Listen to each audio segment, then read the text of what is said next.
Con el beneplácito de siempre les saludamos a todos y les damos la bienvenida a un nuevo capítulo de nuestro estudio, nuestro recorrido a través del conflicto de los siglos, especialmente en esta travesía que estamos haciendo en la historia de nuestra iglesia cristiana.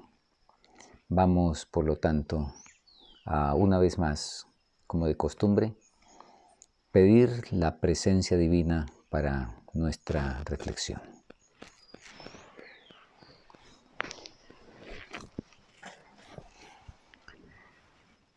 Querido Padre Celestial, nuestra única seguridad al abrir tu palabra es permitir que el mismo Espíritu que la inspiró nos guíe a su comprensión. Por lo tanto, necesitamos ese Espíritu en esta hora. Lo solicitamos confiados en la promesa del que es fiel y que dijo: estoy con vosotros todos los días hasta el fin del mundo. Y enviaré el Espíritu de verdad, el cual os guiará a toda verdad. En esa dulce promesa oramos, en ese nombre precioso de Cristo Jesús. Amén.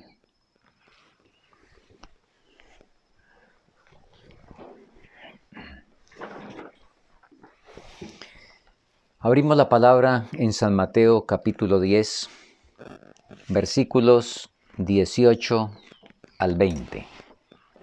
Mateo 10, 18 al 20. Y aun ante gobernadores y reyes seréis llevados por causa de mí para testimonio a ellos y los gentiles. Mas cuando os entreguen, no os preocupéis de cómo hablaréis, porque en aquella hora os será dado lo que habéis de hablar. Porque no sois vosotros los que habláis, sino el Espíritu de vuestro Padre que habla en vosotros. Ustedes leyeron sin duda en nuestro capítulo 8 la manera impresionante como esta promesa se cumplió en la persona de ese cisne que fue profetizado 100 años antes. Y vamos a entrar a repasar esa fascinante historia. Carlos de Austria, de la Casa de Habsburgo, fue coronado rey de España a los 16 años. Se le conoce como Carlos I de España. A los 20 años fue coronado como emperador del, y digámoslo claramente, del mal llamado Sacro Imperio Romano Germánico. ¿Y por qué digo mal llamado? Definámoslo mejor como la profecía lo señala. La profecía nos dice que es un adulterio, ocurre adulterio cuando la Iglesia se une con el Estado. Y en ese momento, en esa ocasión, eso era un hecho que ya tenía mucha antigüedad, porque fue en el siglo IX cuando Carlomagno dio origen de manera especial a ese maridaje y se creó ese llamado Sacro Imperio Romano Germánico. Un historiador nos comenta de una manera cruda lo siguiente: la política y la religión se habían convertido en extraños compañeros de cama en Alemania. Así de que la profecía llama a eso adulterio.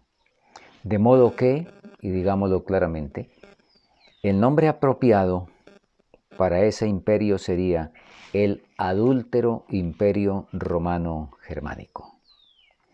Y el máximo exponente de ese imperio, a través de toda la historia, fue justamente Carlos V, el emperador Carlos V. Él regía, como podemos apreciar en el mapa, él regía gran parte de Europa, norte de África, casi todo el continente americano, además de también colonias en las Filipinas. Carlos cumplió 21 años cuando se estaba realizando la dieta de Worms. Tenía como consigna de su imperio colonizador plus ultra y habló en tonos sumamente parecidos al Nabucodonosor del capítulo 4 de Daniel. Ustedes recuerdan que ese Nabucodonosor, porque después se convirtió, ese Nabucodonosor en ese momento dijo: ¿no es esta la gran Babilonia la que yo edifiqué con la fuerza de mi brazo para gloria de mi poder? Pues Carlos V decía: en mis dominios nunca se pone el sol. Bueno, ahí tenemos una idea de la arrogancia y la soberbia de este personaje. Ahora, hay un asunto muy interesante, y es que en la elección de Carlos V como emperador, tuvo un papel preponderante el elector de Sajonia, que se llamaba Federico. Y el voto de Federico fue el voto decisivo para la elección de Carlos. Por lo tanto, como nuestro estudio nos recuerda, Carlos tenía, por así decirlo, una deuda con Federico. De modo que cuando Federico le insistió a Carlos que debía ser escuchado Lutero en una reunión para que jueces imparciales y jueces justos lo pudieran escuchar, entonces Carlos aceptó. Sin embargo, nosotros tenemos los registros históricos que nos muestran ese tremendo conflicto entre el bien y el mal, y cómo el príncipe del mal disputa cada pulgada, y cómo se cumplen entonces las palabras de Cristo: no he venido a traer a la tierra paz sino espada. Leemos una declaración inspirada que dice lo siguiente: hay enemistad entre Cristo y sus seguidores y Satanás y sus súbditos. El gran conflicto entre el príncipe de la vida y el príncipe de las tinieblas se ha venido desarrollando y se ha fortalecido en cada nueva generación. Realmente ardua ha sido la lucha entre el bien y el mal, entre la verdad y el error, entre el reino de la luz y el reino de la oscuridad. La verdad ha luchado contra el error y el error contra la verdad. Esto ha sido patente todo el tiempo, pero específicamente en lo que estamos estudiando, nosotros encontramos que Leandro, el legado papal, se enfureció cuando supo que Carlos había aceptado el pedido del elector Federico. Y tuvo que aceptar, de todos modos. Ahora, se empezó la dieta de Worms, y justamente para ese tiempo se conoció la bula de excomunión de Lutero, la que ya vimos en la sesión pasada. Entonces, oír a un hereje, eso era poner en completa tela de juicio la decisión y la sabiduría y la autoridad del Papa. De modo que Leandro presionó tremendamente a Carlos V. Y Carlos entonces dijo que si Lutero no se retractaba, no debía venir a la dieta, sino debía quedarse en Wittenberg. Bueno, pero el mal no se contenta con conquistas pequeñas. Roma no estaba contenta con que Lutero no solamente viniera a la dieta, sino que su propósito era sencillamente exterminarlo. De modo que se siguió presionando a Carlos, y en ese momento entonces Dios levanta a alguien para hacerle frente en su terreno a Leandro, que era el más elocuente de los campeones papales. Y como no estaba ahí Lutero, pues él podía decir lo suyo. Y voy a compartir del estudio que hicimos algunos apartes de la dialéctica de Leandro. Leemos. ¿Quiénes son esos luteranos? Un puñado de gramáticos insolentes, sacerdotes enviciados, frailes disolutos, abogados ignorantes, nobles degradados y populacho pervertido y seducido. Cuanto más numeroso, más hábil, más poderoso es el partido católico. Un decreto unánime de esta ilustre asamblea iluminará a los sencillos, advertirá a los incautos, decidirá a los que dudan y fortalecerá a los débiles. ¿Cuántas razones, cuántos argumentos encontramos ahí? Cero. Cero. Ustedes leyeron que en el estudio decía o dice, estas son las armas que todo el tiempo han esgrimido los enemigos de la verdad. Ahora, vamos a ampliar esa declaración. Vamos a ampliarla. Cuando los hombres ven que no pueden sostener su actitud con las Sagradas Escrituras, muchos resuelven sostenerla a todo trance y con espíritu malévolo atacan el carácter y los motivos de los que defienden las verdades que no son populares. Esa misma política se siguió en todas las edades. Así es que fue muy contundente, fue muy honda la impresión que el discurso del legado papal tuvo en la asamblea. Pero ahora Dios suscita a un enemigo de Lutero, al duque Jorge de Sajonia, quien expone, nos dice nuestro estudio, con aterradora exactitud los engaños y las abominaciones del papado y sus funestas consecuencias. Y frente a esa situación, entonces Carlos y la Dieta aprobó que Lutero compareciera. Pero aquí hay una lección muy interesante.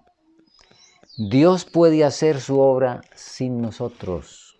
Fíjese, Jorge de Sajonia, un enemigo declarado de Lutero.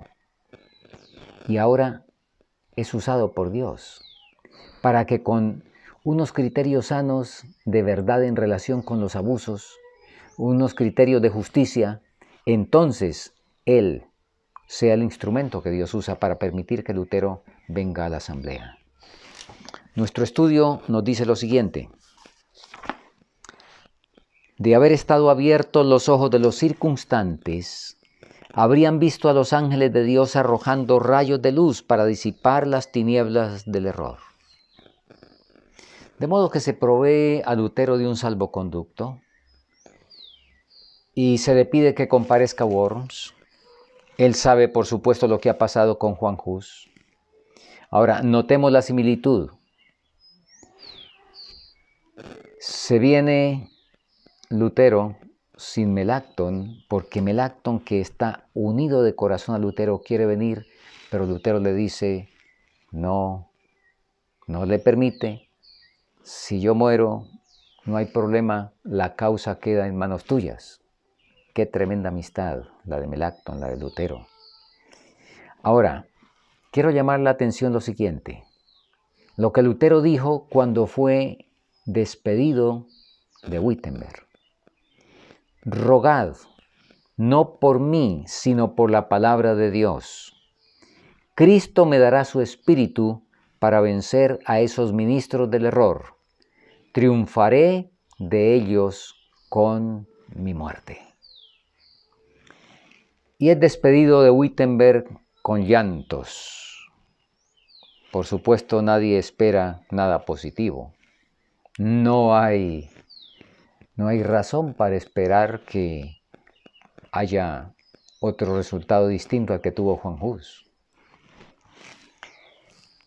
El 28 de marzo, o digo mejor, el 28 de enero al 25 de mayo de 1521 sesiona la dieta de Worms. Lutero sale el 2 de abril y llega el 15. Tiene que comparecer el 16 a las 4 de la tarde. Ahora, nuestro relato nos dice que por todo el camino, Erfurt, Eisenbach, Gotha, etc., Lutero tuvo unas manifestaciones extraordinarias de aprecio y de aceptación. Cuando llega a Worms, hay un gentío que lo recibe más grande del gentío que recibió al emperador. Y es citado, repito, el 16 de abril a las 4 de la tarde, y nos dice la historia que tuvieron que llevarlo por los patios, porque el gentío en la calle no permitía por dónde pasar.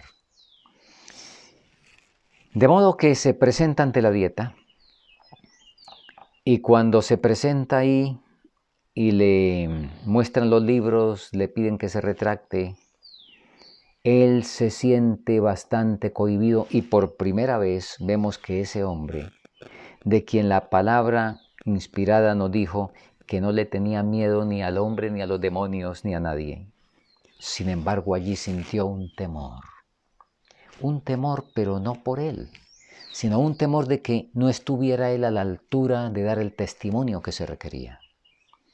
Y con prudencia, entonces pidió plazo para dar la definitiva de si se retractaba o no se retractaba.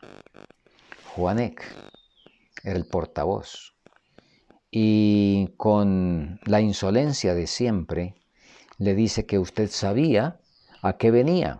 Sin embargo, y consulta con el emperador le da 24 horas y Eck le dice que por bondad del emperador va a tener un plazo adicional de 24 horas y que mañana entonces se presente a las 6 de la tarde. Durante esas horas, nosotros recordamos, Lutero derrama su corazón ante el Señor y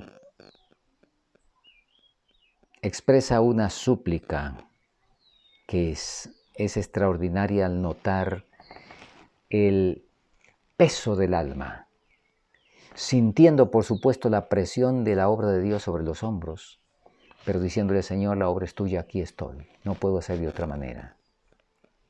De manera significativa nos dice nuestro estudio, coloca una mano sobre la Biblia, levanta la otra al cielo y jura el ser fiel a la verdad, aunque le cueste la vida. 6 de la tarde, 17 de abril de 1521. Comparece Lutero y vamos a repetir el discurso que nos ha legado el gran historiador francés Jean-Henri Merle de Avigné, que es el más citado por la hermana White y es considerado por la crítica como el mejor historiador en lo que respecta a la Edad Media. Y él nos vierte el discurso de Lutero en las palabras en que vamos a leerlas otra vez, porque merece que seamos inspirados cuantas veces sea necesario por estas palabras poderosas. Serenísimo emperador, ilustres príncipes, benignísimos señores, comparezco humildemente ante vosotros hoy, según la orden que se me comunicó ayer, suplicando por la misericordia de Dios a vuestra majestad y a vuestras augustas altezas, se dignen escuchar bondadosamente la defensa de una causa acerca de la cual tengo la convicción que es justa y verdadera. Si falto por ignorancia a los usos y conveniencias de las cortes, perdonádmelo, pues no he sido educado en los palacios de los reyes, sino en la oscuridad del claustro. Sin embargo, añadió, soy simple hombre y no Dios. Por consiguiente, me defenderé como lo hizo Jesucristo al decir, si he hablado mal, dadme testimonio del mal. Os conjuro por el Dios de las misericordias, a vos, Serenísimo emperador, y a vosotros, ilustres príncipes, y a todos los demás, de alta o baja graduación, a que me probéis por los escritos de los profetas y de los apóstoles que he errado. Así que me hayáis convencido, retractaré todos mis errores y seré el primero en echar mano de mis escritos para arrojarlos a las llamas. Lo que acabo de decir muestra claramente que he considerado y pesado bien los peligros a que me expongo. Pero lejos de acobardarme, es para mí motivo de gozo ver que el Evangelio es hoy día lo que antes, una causa de disturbio y de discordia. Este es el carácter y el destino de la palabra de Dios. No vine a traeros paz, sino guerra, dijo Jesucristo. Dios es admirable y terrible en sus juicios. Temamos que al pretender reprimir las discordias, persigamos la palabra de Dios y hagamos caer sobre nosotros un diluvio de irresistibles peligros, desastres presentes y desolaciones eternas.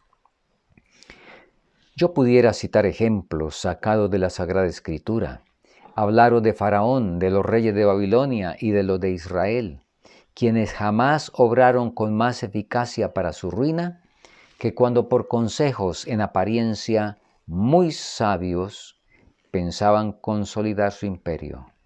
Dios remueve las montañas y las derriba antes que lo perciban. Todos fueron impactados. Los que habían cerrado sus ojos a la luz se llenaron de ira.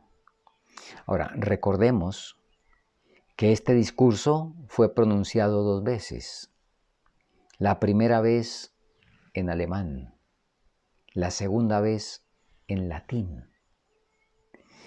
Y la providencia estuvo detrás de eso, porque algunos no habían percibido la fuerza la primera vez que escucharon y la percibieron la segunda vez. Entonces, cuando Lutero expone estas razones, todos han sido impactados, pero algunos ya han cerrado los ojos y están decididos, al igual que en el juicio de Jesús, a condenarlo. Se llenan de ira, especialmente el encargado, el portavoz de la dieta.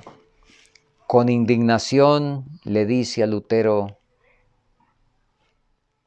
os ha exigido una declaración clara y concisa. ¿Queréis retractaros, sí o no?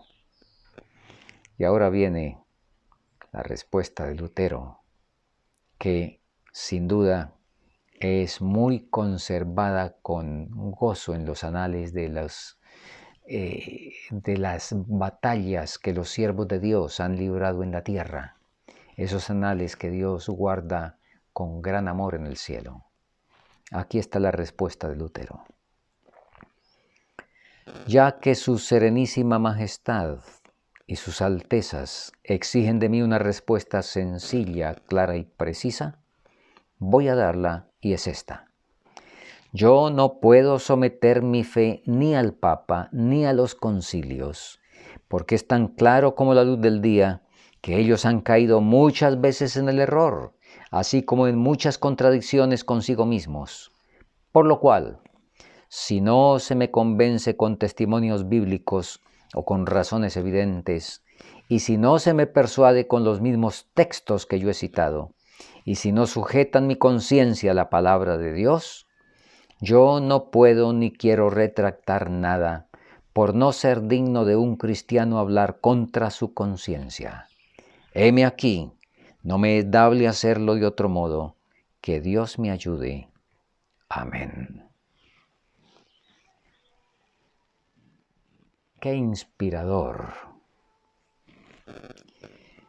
Y prefiero que leamos el comentario inspirado inmediato a este discurso. Aquí dice así, al respecto de esta definición que dio Lutero. Así se mantuvo este hombre recto en el firme fundamento de la palabra de Dios. La luz del cielo iluminaba su rostro. La grandeza y pureza de su carácter, el gozo y la paz de su corazón eran manifiestos a todos los que le oían dar testimonio contra el error y veían en él esa fe que vence al mundo. La asamblea quedó un rato muda de asombro. Carlos mismo había dicho: no será este monje el que me convierta en hereje. Pero al terminar Lutero de hablar, el emperador dice: el fraile habla con un corazón intrépido y con inmutable valor. Pero como suele ocurrir, la semilla cae en todos los terrenos. Unos se airaron, otros se impresionaron, pero les pasó la impresión. En otros, esa impresión dio fruto más tarde. Y otros, como Carlos, tomó la misma posición de Pilato. Frente a las evidencias, sencillamente rechazó la luz. Ahora, cuando Leandro, el legado papal, notó el efecto de las palabras de Lutero, resolvió echar mano de todos los medios para que estuvieran a su alcance para acabar con el reformador. Y ahora toma a Carlos y le pinta el contraste que hay entre un insignificante fraile y, en cambio, por otro lado, la amistad de la poderosa sede de Roma. Carlos, como ya dijimos, cediendo al orgullo. Entonces toma la posición de Pilato, la posición de Félix, la posición de Agripa, la posición de todos los que contra toda evidencia recibieron la luz. Al día siguiente, Carlos se comprometió a sacrificar su cuerpo, su corona, a dar su sangre para detener esa impiedad. Cumplidos los 22 días del salvoconducto, debía procederse contra él. Debían apresarle donde lo encontraran, debían no darle ningún tipo de auxilio y de igual manera hacer con todos los que siguieran sus enseñanzas. Y textualmente Carlos dijo que ese hombre era el mismo Satanás bajo la figura humana y envuelta con un hábito de fraile. Le da orden a Lutero de regresar inmediatamente a Worms. Lutero regresa. Se le ha dado orden de que no cause el más mínimo tumulto, de que no hable. Pero Lutero es agasajado y recibido en el regreso con muchedumbres o por muchedumbres más grandes que las que lo recibieron de venida. Él predica en todas las partes porque dice: me queda claro que yo no me comprometí a encadenar la palabra del Señor. Ahora, en esas condiciones, Dios da sabiduría al elector Federico, quien había escuchado a Lutero con profunda emoción. Y él planea un secuestro. Y en pleno día, a vista de amigos y los que lo seguían, un grupo grande, una fuerza formidable de caballeros los rodea y lo secuestran. Se lo llevan al castillo de Warburg, a este castillo que ustedes pueden apreciar en este momento, el cual es una de las fortalezas mejor conservadas de la Edad Media. Ese castillo data del año 1067. Esta fecha tiene más de 1000 años. Está construido sobre una roca que se levanta a una altura de 410 metros. Actualmente es patrimonio de la humanidad. A ese castillo llega un caballero con su traje y armas de caballero que viene acompañado y entra como uno de los tantos caballeros que frecuentemente visitan el castillo. Se ubica en ese castillo, crece su pelo y su barba, sale de vez en cuando a cazar como buen caballero de la época, y los sirvientes del castillo pues ven es a otro de los caballeros que frecuentan ese lugar. Por supuesto que Lutero no se queda en el castillo con objetivos de recreación y descanso. Su pluma permanecía activa. Gran cantidad de tratados circulaban por toda Alemania y se tenía la evidencia de que estaba vivo. Allí, y esto es lo que viene, es sumamente hermoso. Mis hermanos, Warburg fue el Patmos de Lutero.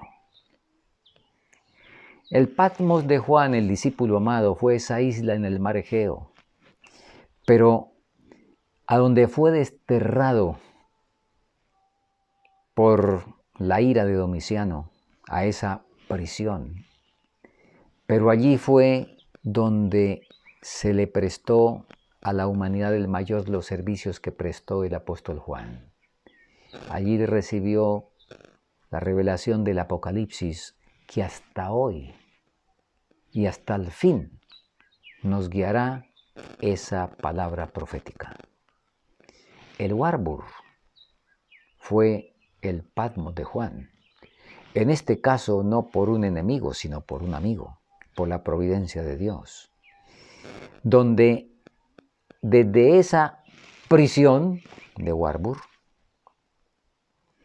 en este cuarto que ustedes están viendo en la pantalla, en este cuarto donde dormía y escribía Lutero, en 10 semanas tradujo el Nuevo Testamento. Déjenme contarles a quienes quizá no hayan escuchado esto, que esa traducción no fue un aporte sencillamente para el conocimiento de la verdad, sino que fue un aporte literario del más alto grado, porque en Alemania se hablaban en ese momento 18 dialectos distintos y la comunicación era bien difícil. Pero Dios dio sabiduría a Lutero y él supo combinar magistralmente esos dialectos, de modo que el Nuevo Testamento que salió a circular por toda Alemania se constituyó, por así decirlo, en la gramática del idioma alemán. De modo que, dicho de otra manera, Lutero es el creador del idioma alemán. Algo así como el Cervantes de nuestra lengua española.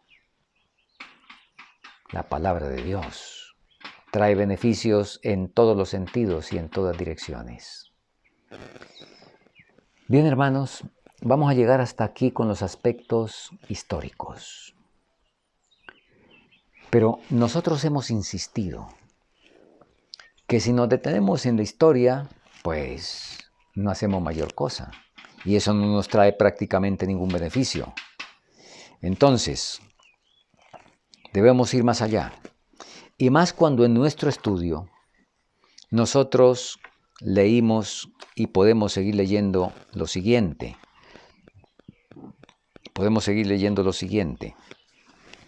La Reforma no terminó, como muchos creen, al concluir la vida de Lutero. Tiene aún que seguir hasta el fin del tiempo. Tiene que seguir la Reforma hasta el fin del tiempo. ¿Cuándo será eso?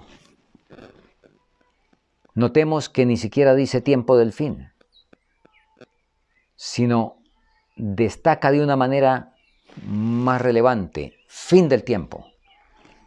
¿En qué tiempo estamos? No sé ustedes qué creen. Si creen que simplemente estamos todavía en ese largo periodo, para nosotros, que el largo periodo del tiempo del fin, que empezó en 1798, o si estamos en el mismo fin del tiempo. Acabamos de leer que la Reforma debe seguir hasta el fin del tiempo. Por lo tanto, Dios nos llama a ser reformadores, a participar de esa reforma. Pero, y mencionemos aquí algo, la reforma, esa palabrita reforma, es una que el diablo se las arregló para que se volviera peligrosa y digámoslo, lamentablemente en nuestro ámbito adventista. ¡Qué tragedia! ¿Cuánto ha ganado Satanás con esa victoria? Qué insensatos hemos sido al darle esa victoria a Satanás, huyendo despavoridamente ante esa palabra, y ni hablar del evento, del hecho, que es lo que realmente cuenta. Porque el Evangelio en sí es una reforma, y es una vida auténtica de reforma. De modo que tenemos que lamentarnos de no habernos comprometido con esa reforma. Y nótese, para nada, ni la Biblia, ni la inspiración de Elena de White, para nada dan a entender que reforma es una institución o es una administración, que es un ismo religioso. Así de la misma manera como para nada dice que la Odisea es una institución, sino tanto Reforma como la Odisea son condiciones, es una condición. Y es una condición de la cual debemos visitar el muro de las lamentaciones para lamentarnos y arrepentirnos por no haber participado de esa condición de reforma. Pero no debemos quedarnos en el muro de las lamentaciones. Por supuesto, hay que hacer una visita obligada. Y digo obligada, no en el sentido de que Dios nos obligue, sino en el sentido de que es indispensable, que sin esa visita no hay nada. Hay que visitar el muro de las lamentaciones para pedir perdón por no habernos involucrado en esa reforma que debe continuar hasta el fin del tiempo. Martín Lutero fue un campeón de la verdad, un campeón de esa reforma. Y queremos extraer los secretos que él tuvo para eso. Y vamos a enumerarlos. En primer lugar, y todo está sacado, por supuesto, del estudio de nuestro capítulo. En primer lugar, coloquemos perder de vista o perderse de vista a sí mismo. Lutero dijo, lo confío todo en manos del Señor. Si no me quiere salvar, poco vale mi vida. Y al predicar, él no dijo ni una palabra tocante a su peligrosa situación. Él no quería hacerse objeto de los pensamientos y las simpatías. De modo que se perdió de vista a sí mismo. Y ustedes recuerdan, es que este es un principio general para todo reformador. Digámoslo de otra manera, para que no tengamos de pronto la idea de un grupo selecto de reforma. No, de todo el que se quiera salvar. Es que todo el que se quiera salvar tiene que perder de vista el yo. ¿Recuerdan a Wycliffe? Wycliffe no cuidó de sí mismo. Leímos textualmente. ¿Recuerdan a Juan Hus? Juan Hus, cuando la gente lloraba al despedirlo de Bohemia para rumbo a Constanza, les dijo, por favor, oren. Pero, oren, porque si mi muerte contribuye a la propagación del Evangelio, entonces, por favor, oren para que mi muerte llegue pronto. Requisito indispensable, perderse de vista a sí mismo. Segundo, firmeza. Cuando le hicieron entrar a la dieta de Worms a Lutero por segunda vez, para darle otra oportunidad de si quería retractarse o no, cuando él dijo no tengo otra respuesta que dar que la que ya he dado, era claro y evidente que no podían inducirle a ceder ni de grado ni por fuerza a las exigencias de Roma. Eso se llama firmeza. Otra característica, serenidad y dignidad cristiana.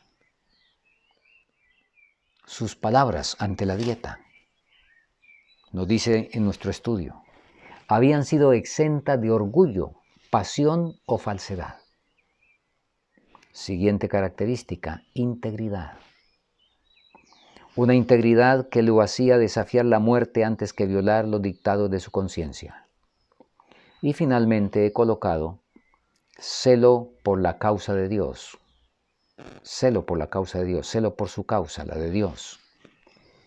Leímos una vez más en nuestro estudio así: no era el temor del dolor corporal, ni de las terribles torturas que le amenazaban, ni la misma suerte que parecía tan cercana lo que le abrumaba y llenaba de terror. Temía que por su debilidad la verdad se malograra.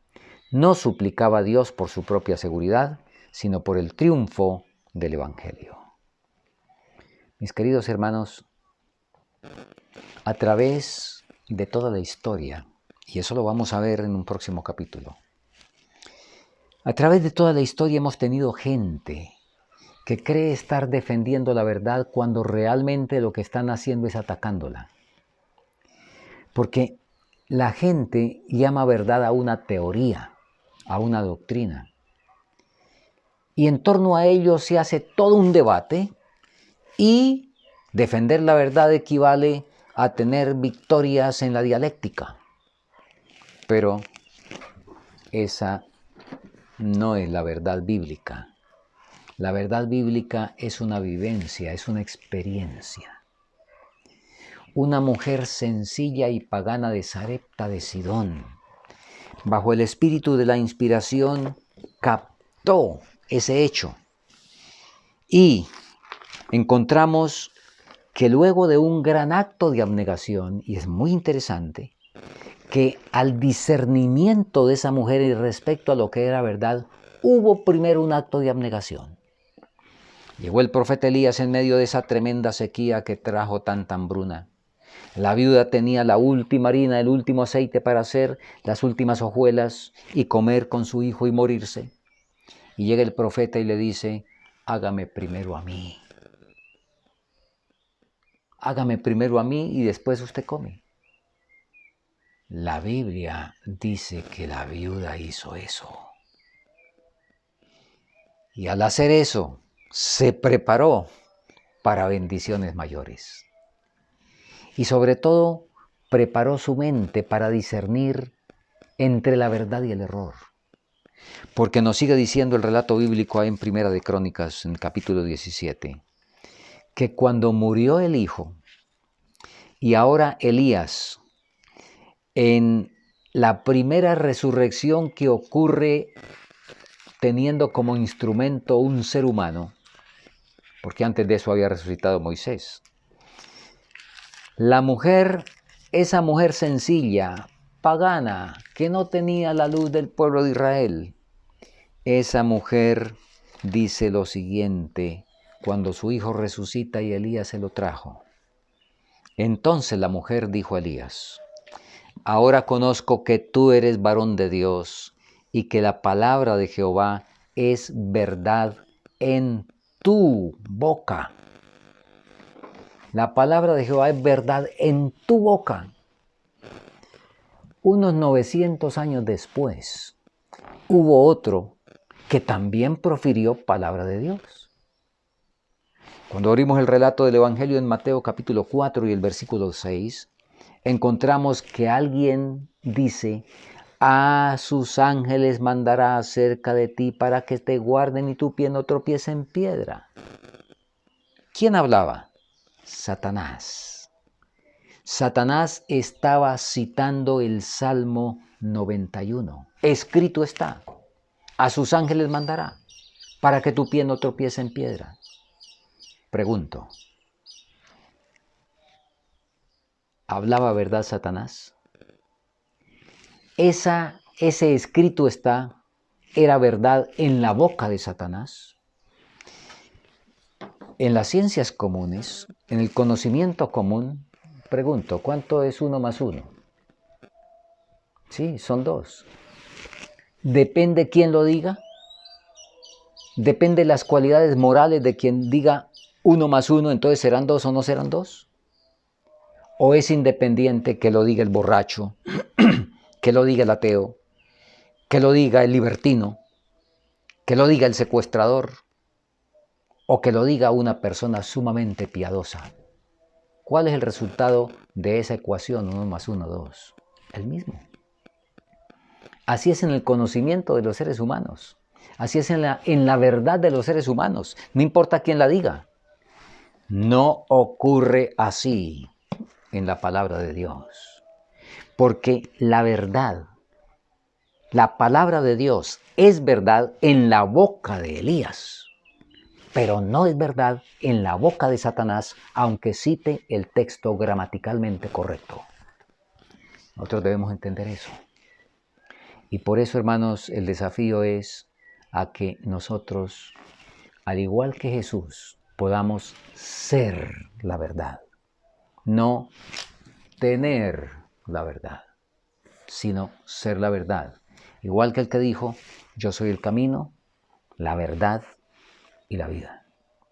Nos llama a eso. Permítame terminar con una declaración impactante de la inspiración. Y vamos a colocarla en pantalla para que ustedes la puedan leer también. Pronto los hijos de Dios serán probados por intensas pruebas. Y muchos de aquellos que ahora parecen ser sinceros y fieles, resultarán ser vil metal. Cuando la ira de Dios se derrame sobre la tierra, ¿quién podrá subsistir?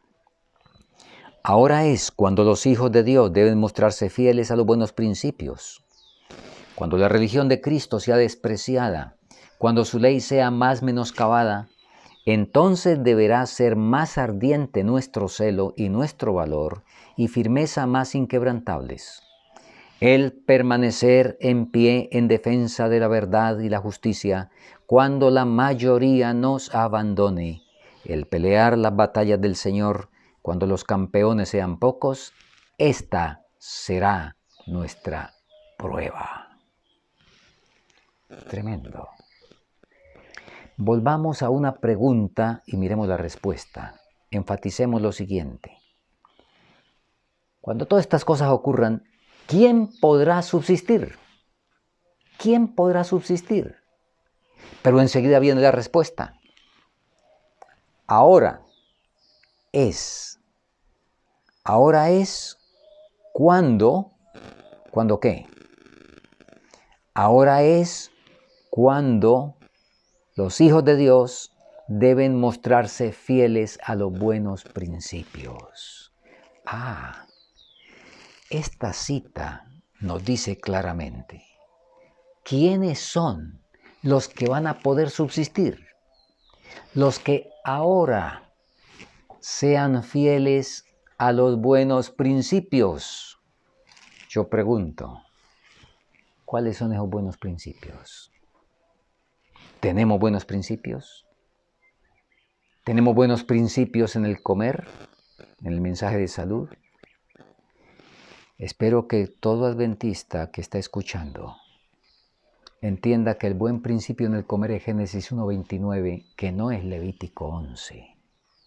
Levítico 11 no son ningunos buenos principios. Levítico 11 es una condescendencia de Dios con los desobedientes que desecharon el maná, para que tuvieran algún tiempo de ver si se arrepentían de su desobediencia y volvían al maná. Pero no son ningunos buenos principios. Así como no hay ningún principio de Deuteronomio 21:15, donde dice, bueno, cuando un hombre tenga 2 mujeres, trátelas de esta manera, de una manera equitativa. Esos no son buenos principios. Tenemos principios en el vestir. Tenemos principios en la manera de recrearnos. Tenemos principios de poder y modestia que deben regir toda nuestra vida. Tenemos principios para el uso del dinero.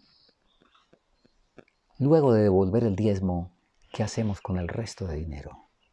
Eso es de Dios y el resto es mío para gratificar mi apetito y mis gustos extravagantes y los deseos de comodidad egoísta. Hermanos, ¿quién podrá subsistir? Los que ahora practiquen los buenos principios. Y no, el mensaje de Dios no es un mensaje de desánimo, pero es un mensaje real. La cita nos dice, cuando los campeones de la verdad sean pocos, porque la mayoría nos va a abandonar.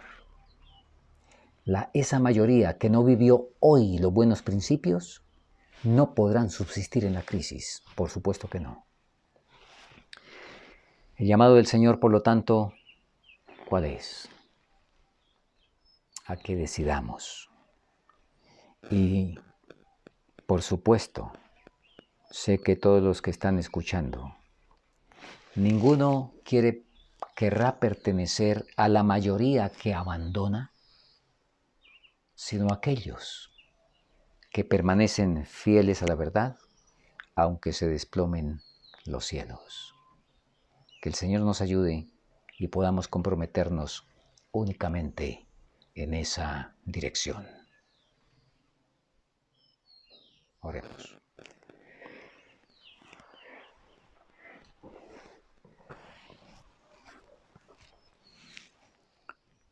Querido Padre Celestial, recibimos en esta hora tu palabra con asombro, con admiración, al saber lo que hombres fieles permitieron que tú obraras por intermedio de ellos. Tú nos has llamado en nuestra esfera para tener una fe semejante, para repetir la historia y para que en tu gran deleite también puedas escribir historia respecto a nosotros. Oh Señor, perdónanos nuestros yerros, nuestras demoras, nuestros desvíos, que podamos participar de esa obra de reforma que debe llegar hasta el fin del tiempo, comprometernos con ella de todo corazón y poder ser instrumentos en tus manos para iluminar al mundo con la gloria de Dios en ese mensaje del cuarto ángel que tú quieres enviar cuanto antes. Guíanos en fe y en justicia. Gracias por escuchar nuestra oración. Agrega incienso a ella según tu promesa, en el nombre de Cristo Jesús nuestro Salvador. Amén.